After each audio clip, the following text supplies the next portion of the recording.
Hey everyone, welcome back to another video from Trading for Beginners.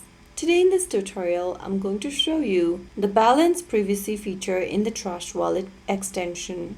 If you are looking for a way to hide your balance in Trust Wallet, then firstly, open up your Trust Wallet extension or the app and make sure that you're logged into your wallet.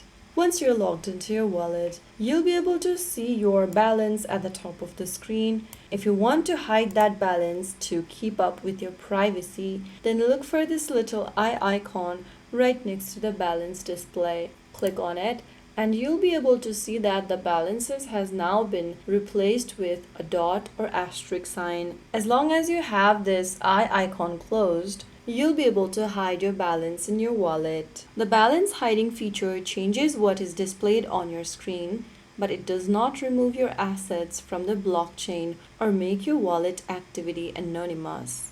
So that's how you easily hide your balance in Trust Wallet. If you ever want to show up your balance, you can click on the same eye icon. If you found the video helpful, don't forget to like, share, and subscribe to our channel. I will see you again in the next video. Thank you for watching.